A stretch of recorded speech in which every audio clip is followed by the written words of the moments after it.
Le Grand Matin Sud Radio, 7h-9h, Patrick Roger. Sud Radio vous explique qu'il est 7h47. Coup de projecteur sur le trafic illégal de cigarettes. Et à la contrebande, il y a la contrefaçon. Et nous sommes avec Daniel Bruquel, qui est chef du service prévention du commerce illicite chez Philip Morris France. Bonjour.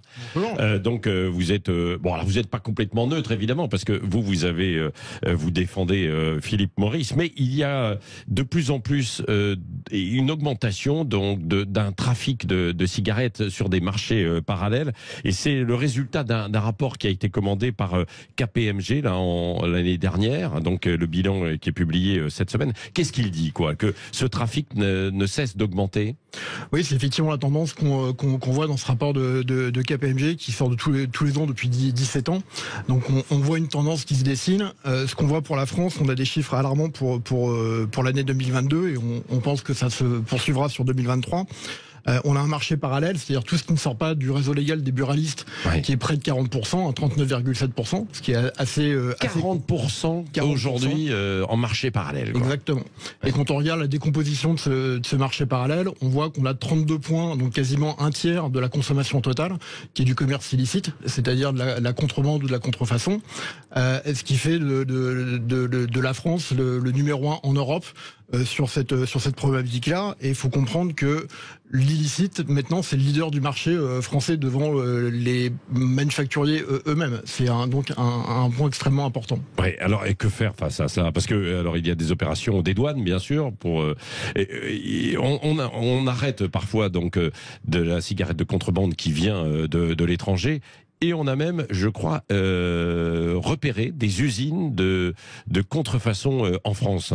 Oui, vous avez raison. La contrefaçon, c'est une vraie problématique. Le fait de ramener des produits de l'étranger, c'est quelque chose qui existe depuis toujours. Le différentiel de prix fait que. Mais la contrefaçon. Oui, mais il y a une différence entre ramener une cartouche d'Andorre ou d'ailleurs, et puis ensuite en faire un trafic, Oui. Et le phénomène auquel on assiste depuis quelques années, depuis globalement le confinement, c'est qu'on a une contrefaçon qui se développe avec des mafias, notamment d'Europe de l'Est, derrière ces trafics-là, qui organisent ces trafics. Et vous le disiez, on a même des usines aujourd'hui en France qui sont installées. Il y en a une qui a été démantelée par la gendarmerie en janvier dernier. Il faut juste avoir à l'esprit que cette usine, elle a tourné clandestine, elle a tourné pendant 10 mois, qu'elle a produit 1,5 milliard de cigarettes de contrefaçon. Et que ce demi-milliard, ça correspond à 2% des ventes légales annuelles en France. Donc c'est une magnitude qui est sans précédent. Donc effectivement, vous le disiez, les douanes font du travail, mais il y a d'autres choses qui doivent être faites. Il y a un plan plus large qui doit être mis en œuvre. Alors qu'est-ce qui peut être fait, bien sûr? À mon sens, il y a deux choses qu'il faut aborder. Il faut aborder d'abord le côté de la demande, le consommateur qui, lui, dans ce marché parallèle. Il faut avoir une vraie réflexion sur la politique de taxation en France.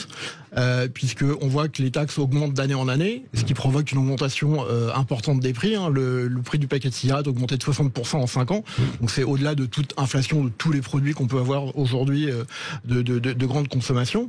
Donc il faut réfléchir à ça. Il y a des questions à se poser par rapport à cette augmentation des taxes. Surtout qu'elle ne produit pas d'effet aujourd'hui en termes de réduction du tabagisme. On plafonne depuis plusieurs années à 25% de la consommation, de prévalence tabagique en France. Donc il n'y a pas d'effet par rapport à ça. Le seul effet que ça a au final, c'est que ça provoque le recours au marché parallèle pour les consommateurs. Avec des dangers ou pas sur les produits, ce qui est contenu dans ces cigarettes de contrefaçon? Oui, alors on est bien d'accord qu'une cigarette c'est nocif pour la santé. Je crois qu'il y a oui, bien sûr, que ce soit de la contrefaçon ou chez Philip Morris, La cigarette, là on est d'accord. La cigarette est nocive. Il n'est pas question de vous faire de la pub ce matin, mais simplement d'être factuel sur cette enquête. La problématique avec la contrefaçon, c'est qu'on a des produits qui sont impropres à la consommation. Une cigarette légale respecte des normes de goudron, de nicotine, etc., ce qui n'est pas le cas pour ces cigarettes de contrefaçon. Donc il faut bien comprendre et faire comprendre aux consommateurs qui vont acheter les paquets à 3 ou 5 euros dans la rue ou sur les réseaux sociaux que c'est pas un bon plan. Ils prennent des risques par rapport à ça, donc il faut réagir par rapport à c'est ça, c'est 3-5 euros alors que vous c'est 10 euros à peu près. Même plus, entre même plus, je suis pas fumeur, mais bon. Aujourd'hui. C'est ça, avec 80% de taxes à peu près. À peu près 85, Merci Daniel Bruquel, chef du service de prévention du commerce illicite, donc chez Philip Morris, d'être venu ce matin au micro de Sud Radio commenter donc ce rapport sur le trafic illicite donc de cigarettes.